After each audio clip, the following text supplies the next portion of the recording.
Hello बच्चों, चलिए अब स्टार्ट करते हैं क्वेश्चन बैंक्स का प्रैक्टिस। ठीक है, अब एग्ज़ाम भी नज़दीक आ चुका है। झारखंड बोर्ड द्वारा जारी क्वेश्चंस बैंक का जो है वो हम लोग मैथ का आज पहला नंबर चैप्टर को समझेंगे और प्रैक्टिस करेंगे। ऑब्जेक्टिव क्वेश्चन को सारा हम लोग करेंगे। आप लोगों को भी पता होगा कि इस बार मॉडल सेट बस एक ही जारी करने वाली है आपके बोर्ड के द्वारा।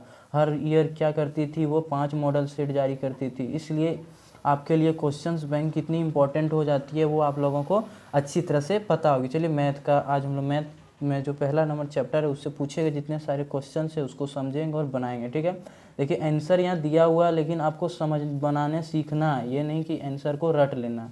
ठीक है, चलिए पहला नंबर क्वेश्चन को हम लोग पहला बनाते हैं। क्या है पहला नंबर क्वेश्चन? पहला देखिए, चैप्टर का नाम क्या है? वास्तविक संख्याएं, जो पढ़ लिए होंगे। परिमेय संख्या और परिमेय संख्या जो होती है, चलिए क्या है पढ़िए।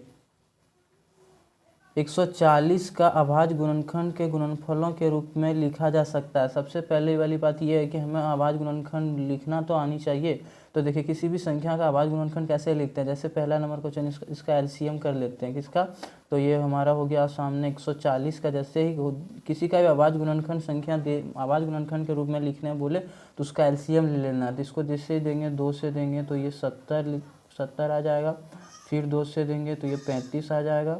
और ये 5 से देंगे तो ये 7 आ जाएगा। ठीक है, अब ये नहीं कटेगा। तो चलिए इसका जो एलसीएम में कैसे करते थे, इंटू करते हैं। 2 इंटू 2 इंटू 5 इंटू 7, उधर जगह नहीं है इसलिए यहाँ लिख दिया है। ठीक है, देखिए 2 इंटू 4 इंटू इंटू 5, ये इस रूप को ही अभाज्य गुणनखंड के गुणनफलों के रूप में लिखा जाने को कहा जाता है। ठीक है, तो चलिए इस देखिए अब चलिए ऑप्शन को मिलाते हैं। 2 इंटू 2 इंटू 5 इंटू 7, यही है।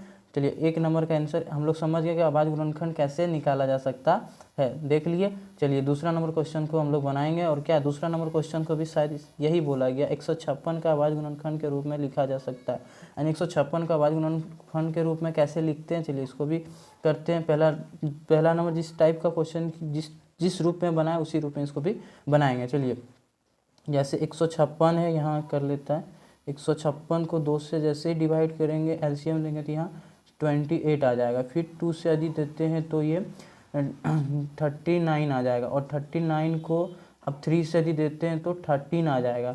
ठीक है, तो देखिए इसका अभाज्य गुणनखंड तो जो एलसीएम में कैसे लिखते हैं, मल्टीप्लाई करते हैं। 2 इंटू 2 इंटू 3 इंटू 13 लिख के जो आता है उसको हम लोग एलसीएम के रूप में लेते हैं। लेकिन बस इतना ही लिखना है, इसी को हम लोग क्या बोलते हैं, अभाज्य गुणनखंड।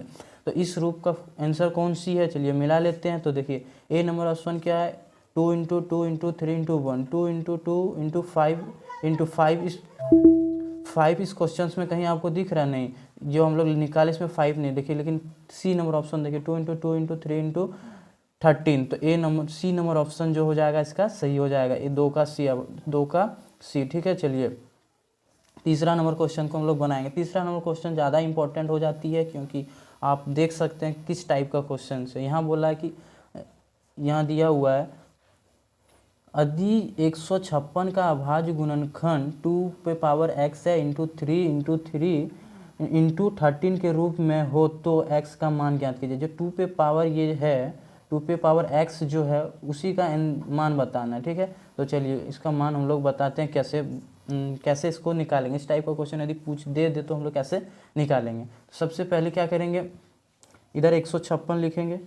156 इसका अभाज्य गुणनखंड क्या दिया हुआ है, 2 पे पावर x इंटू 3 इंटू 13। ठीक है, देखिए ये दोनों इंटू में बराबर के इस साइड आता है, क्या हो जाता है, भागा में हो जाता है। तो 156/3 इंटू 13। ठीक है, इधर बराबर हो जाएगा 2 पे पावर x। ठीक है, चलिए इसको जैसे ही डिवाइड इसको करते हैं, कितने बार में कटेगा, 12 बार में, देख लीजिएगा आप लोग डिवाइड करके।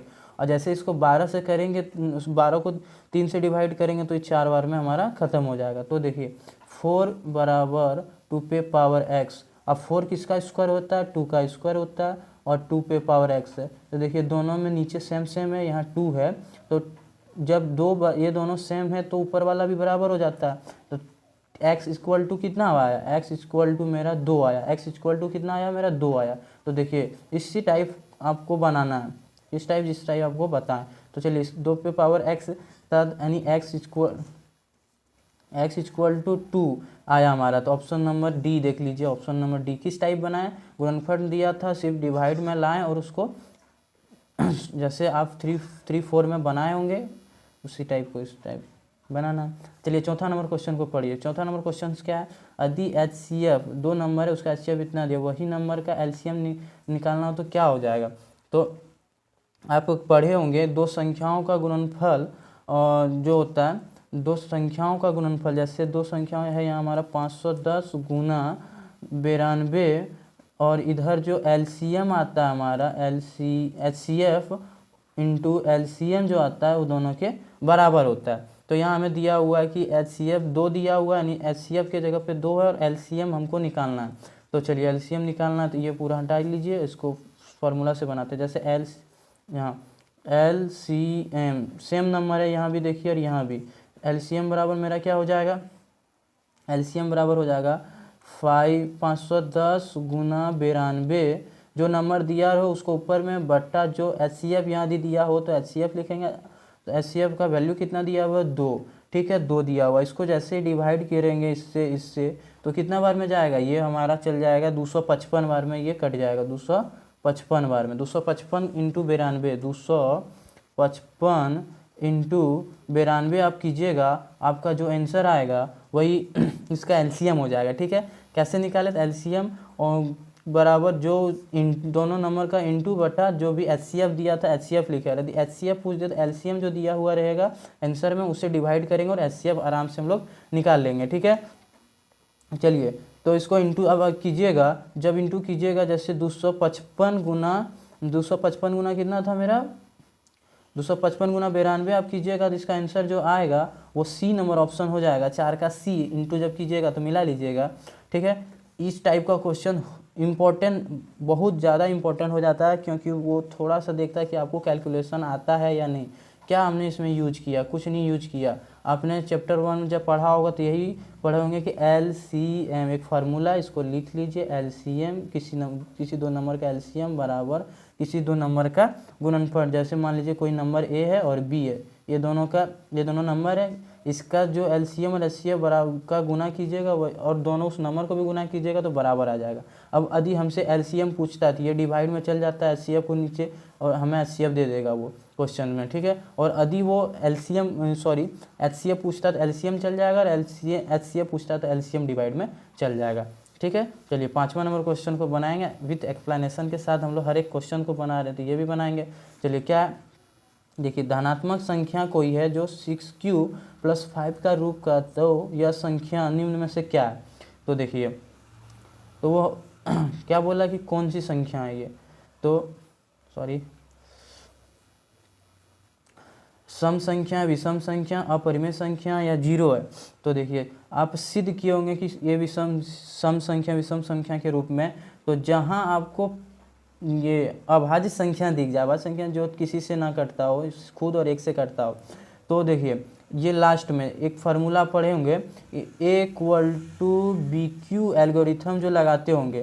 ठीक है, B ये हमारा कुछ भी हो जाए, लेकिन R हमारा यदि विषम संख्या आता है, विषम संख्या जैसे 1 3 5 7 दिखे, तो वो संख्या पूरा जब सॉल्व कीजिएगा ना तो वो भी एक विषम संख्या के रूप में आएगा।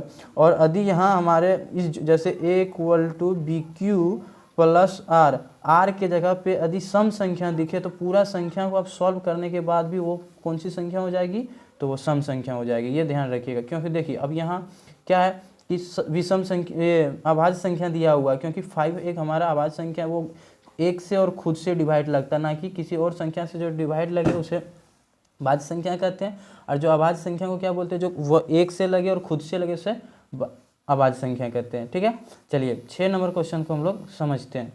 एक एल्गोरिथम आप पढ़े होंगे, क्या पढ़े होंगे, एल्गोरिथम पढ़े।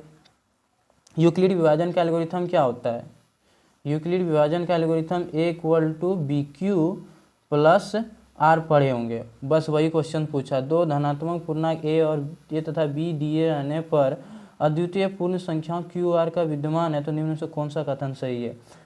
ये एल्गोरिथम याद है जिसको वो फट चिन्ह मार लेगा, 6 का A नंबर ऑप्शन सही हो जाएगा।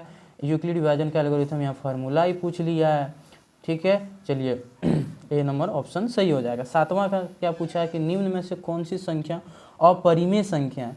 अपरिमेय संख्या क्या है? परिमेय संख्या क्या होती है? जिसे p बाई क्यू के रूप में लिखा जा सकता है, जिसे p बाई क्यू के रूप में नहीं लिखा जा सकता है उसे अपरिमेय संख्या कहते हैं, जिसे बटा में लिखा जा सकता है उसे परिमेय संख्या कहते हैं। ठीक है, तो देखिए 17 को p बाई क्यू के फॉर्म में हम आराम से लिख सकते हैं, 0 को भी लिख सकते हैं और इसको भी लिख सकते हैं। पाई हमारा ये देखिए ये बहुत इंपॉर्टेंट ऑब्जेक्टिव है, देखिएगा बहुत बार रिपीट किया ये ऑब्जेक्टिव। पाई हमारा अपरिमेय संख्या है, ये ध्यान रखिएगा, पाई हमारा एक अपरिमेय संख्या है। ठीक है, चलिए अब यहाँ 8वां नंबर क्या है? निम्न में से किस प्रकार की संख्या है? तो यहाँ फिर वही बात आ जाती है कि निम्न में से कौन सी संख्या? तो ये हमारा जो है अपरिमेय संख्या है, ये हमारा क्या है? अपरिमेय संख्या है। ठीक है, अब यहाँ 2/3 किस प्रकार की संख्या है? 2√3 किस प्रकार की संख्या है? 2√3 किस प्रकार की संख्या है? जहाँ रूट का बाद दिखे वो अपरिमेय संख्या है। ठीक है, यूक्लिड विभाजन का 9 नंबर हम लोग 9 का बी हो गया। यूक्लिड विभाजन प्रेमिका इतना को बी को क्या कहते हैं? बी हमारा क्या हो जाता है? तो देखिए ध्यान रखिएगा, ये क्वेश्चन हो सकता है आपको बी ना पूछ के आर पूछ दे। तो ए हमारा क्या हो जाता है? भाज्य हो जाता है, और बी हमारा भाजक हो जाता है, और क्यू हमारा भागफल होता है, और आर हमारा शेषफल होता है।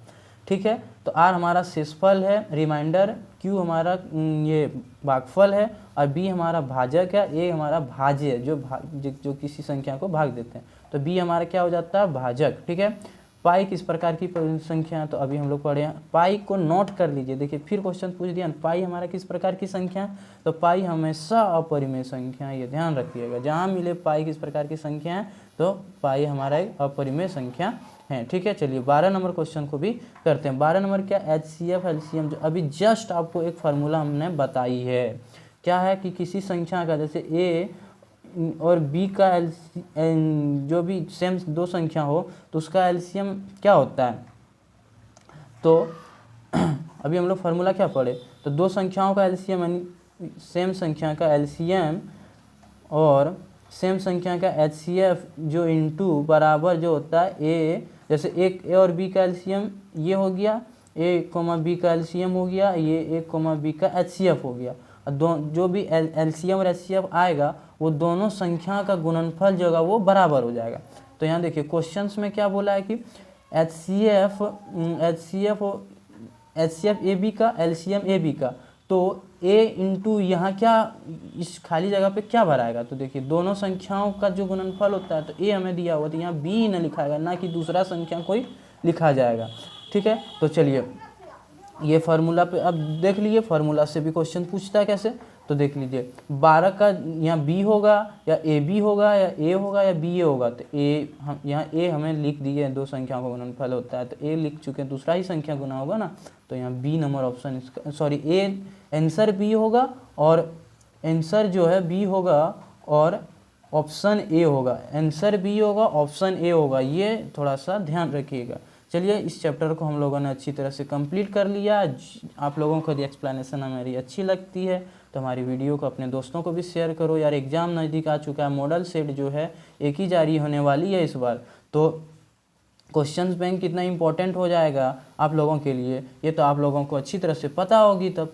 ठीक है, चलिए मिलते हैं नेक्स्ट वीडियो में, और आप लोग मन से पढ़ते रहिए क्योंकि एग्ज़ाम आ गया नज़दीक। चलिए धन्यवाद, पढ़ते रहिए।